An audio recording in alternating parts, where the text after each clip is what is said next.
Permjay. Kasi aina mayami tuon. Ang bermakna ikay mawadamading charaba, star principal, vice principal, mami, guest ipapang lang election biliba, guest of honor, chief guest, president, amadi. Program sigo yang biliba 5 po na magputong na Permjay.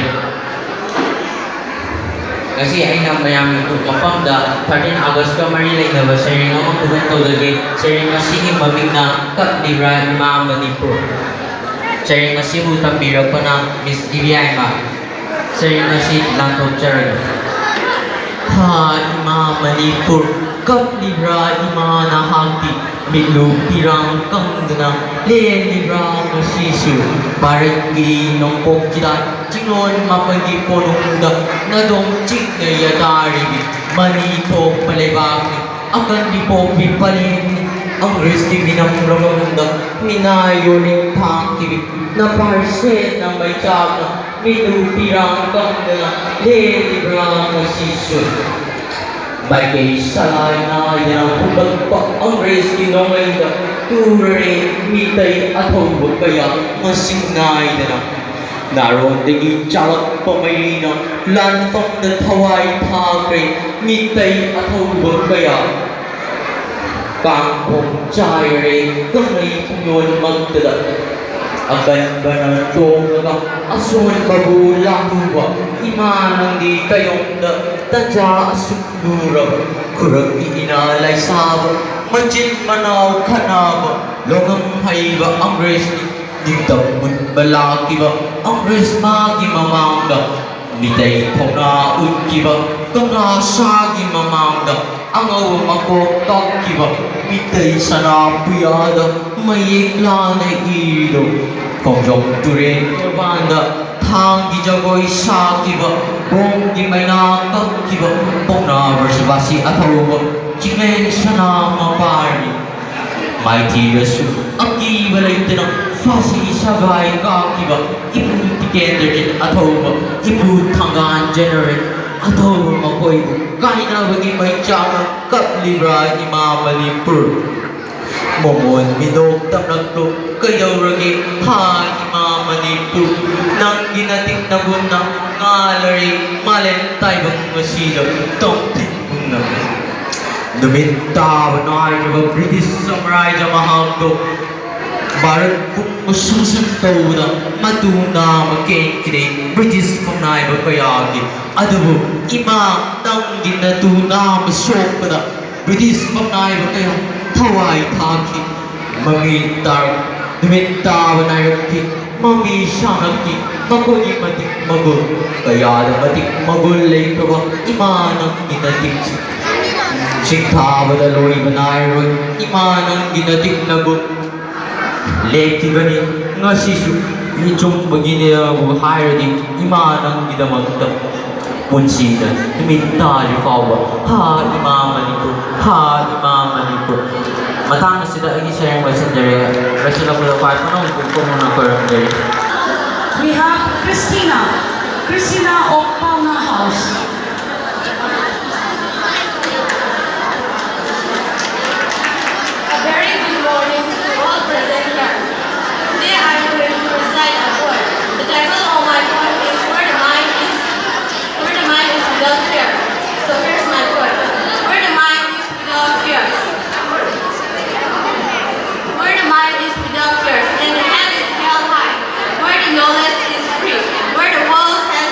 into fragments.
rich and forest are within and our source of prosperity.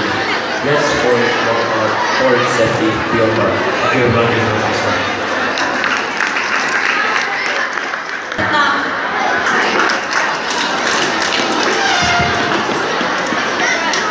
Si ako masinunod sila kasi ayan niya agas sila na ako sa mami na agas tarawang doon saya kasi boleh bilang dia agak rasa sorry saya masih nak tahu saya dia masih agas tarawang doon ini MEETEILOL Manipur ni kita boleh tahu macam berkawan kita dia itu kita tanggal general mode kita kawan laroy naman saya ising dulu tali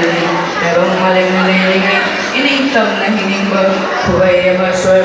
lekha da na ma ki ba je lo ne ko sa prati ina sha ba ikut na la na chan ki ba ni to ya ka yeng jana dikam ne dikam ila jo ki ba mani pareng ta ki ba tu jai na na ke ki ba ba pa ya ya na sai ke ka ma ki ba kam na wa na ne ki jahi ya kai tare ko binaya ka ko ila por pham na da biang ba itu yang kain jana wala sa nahikiwa kawang naroy ko na agas tarong na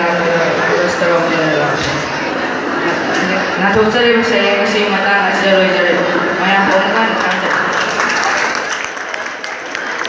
Next participant, Angelica B. Pakangba House. Angelica, class 9B.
Agasarahum Bulinakusda, Agasarahum Bulinakusda.